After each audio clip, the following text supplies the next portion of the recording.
Hello everyone, so this is Edmond Mindaros channel at sa bidyong ito ay pag-uusapan natin at i-guide ko kayo on how to fix Facebook Messenger app automatically log out.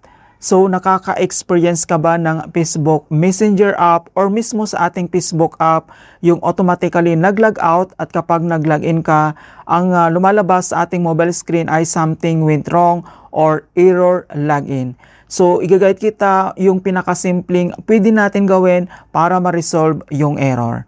Kaya kung hindi mo kabisado kung paano gawin yan, then stay tuned ka lang at start na natin. So, ang next step na ating gagawin ay kailangan mo lang i-open dito yung ating phone settings. So, itap mo lang.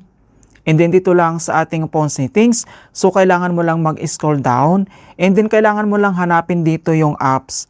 Okay, so once na nalocate mo na dito yung apps, itap mo lang.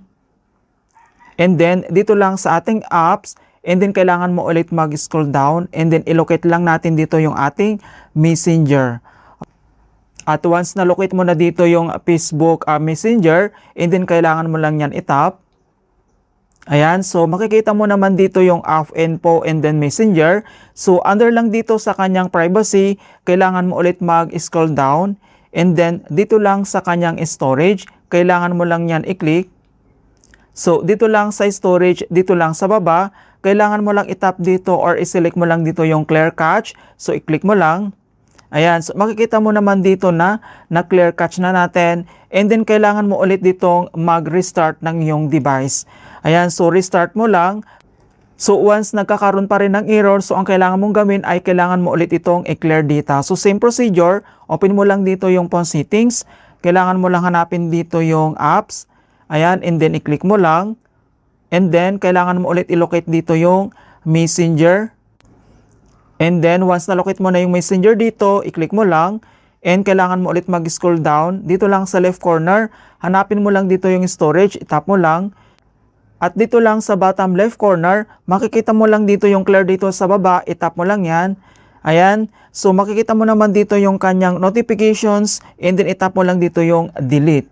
Ayan, so once na-delete mo na ito, and kailangan mo ulit mag-restart. Okay, so dito naman sa ating Facebook app, so same procedure lang yung ating gagawin. So same lang dito sa apps. So ilocate mo lang dito yung Facebook app. So same, itap mo lang. And then dito lang sa app info. And then dito lang sa left corner, kailangan mo ulit mag-scroll down. Hanapin mo lang dito yung storage, and then itap mo ulit. And then storage and same, itap mo lang dito sa baba yung clear cache. Ayan, so makikita mo naman dito na na-clear cache na natin.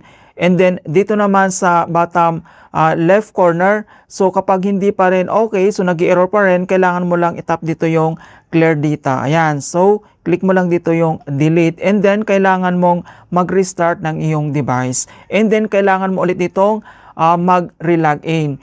And then, kapag ayaw pa rin, kailangan mo lang itong i-update. Dito lang sa Google Play Store, i-open mo lang yung Google Play Store mo, and then i-update mo lang yung Facebook app, and then Messenger. Ganun lang po siya kasimple mga kaibigan, para ma-fix natin yung automatically log out. Alright, so ganun lang po kasimple mga kaibigan kung paano natin i-fix yung Facebook Messenger app na error login, automatically log out. In hope na nakapagbigay ako ng konting kalaman at guide tungkol sa Facebook app tutorials. Thank you guys, and see you in my next tutorials.